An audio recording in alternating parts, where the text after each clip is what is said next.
Okay, the scripture that I have is Psalms 55 and 22. And it says, "Cast your burden on the Lord, and he will sustain you." Let me pause here in the scripture. I'm not done reading the scripture, but I wanted to be able to pause with this particular part of the scripture. It says, "Cast your burden." What is a burden? It is something that you're holding on to that is giving you some issues. A burden can be a trouble, a problem, a issue. It could be something that you may or may not know that you have, that you are trying to work it out on your own. And the scripture is saying, cast your burdens on the Lord. Cast your burden on the Lord, and he will sustain you. Isn't that good news? That is a great promise. This may be a reminder to somebody, but for somebody else, this is the first time you ever heard the scripture. In Psalms 55 and 22, God is saying to you on today, take that trouble, take that problem, take that heaviness, that heavy load, that burden, and cast it on the Lord. He will sustain you. What does that word sustain mean? Let me get the definition of the word sustain. The word sustain means support. God said, I'm going to support you in this time of need. Another version or another word for sustain is relief. God will give you relief. It says also sustain, supply. God will supply every need for you when you cast it on him.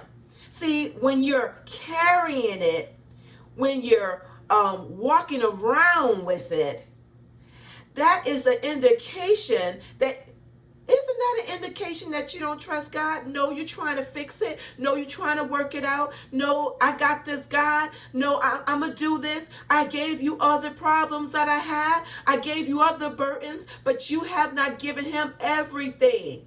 Give it to him so that he can supply you, that he can support you, that he can relieve you, and so that he can nourish you while you give him your burden. He wants to get an equal exchange. You want to give him your burden so he can nourish you. You want to cast your burden on him so he can supply to you the things that you need to be successful.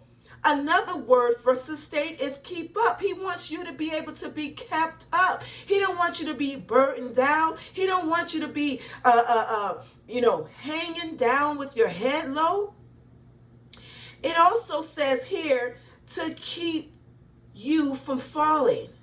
Isn't that great that the load that we carry at times can be so heavy that we don't know which way we're walking, which way we're going, and it can have us stumble and fall. But the other verse in this scripture says he will never permit, he will never allow, which is another word for permit, the righteous to be moved, right standing with God. I'm speaking to somebody who's living for God, who has said yes to God, and God is saying he will never permit, allow the righteous to be moved. In other words, he will not permit, allow, he will not allow you to slip, he will not allow you to fall. Listen, don't be concerned about how am I going to give this to Jesus? How am I going to give all this to him? He may not be able to handle it. Yes, he can. He's saying in his word in Psalms 55 and 22, cast your burden on the Lord. That is for somebody today. That is for somebody this morning. If you're looking at this in the morning, cast that burden down to God. If you're looking at this in the afternoon or evening, cast that burden onto God. Why? Because he wants to sustain you. He wants to keep you. He wants to nourish you. He wants to supply you. Okay? He knows what you need. He knows what you need. So it's going to be in exchange. You're going to cast down that burden and he's going to supply something onto you. And guess what he will say? Guess what will happen? He will never permit you. He will never permit. Put your name in the righteous area. Put your name in there. He will never permit blank, which is your name, to be moved, to fall, to slip, because you are trusted in God and you're giving that burden over to him. So trust him. Watch God. Let him do it for you. Let him take that burden from you. Don't carry it any longer. He wants to be able to take it and sustain you and nourish you on the journey.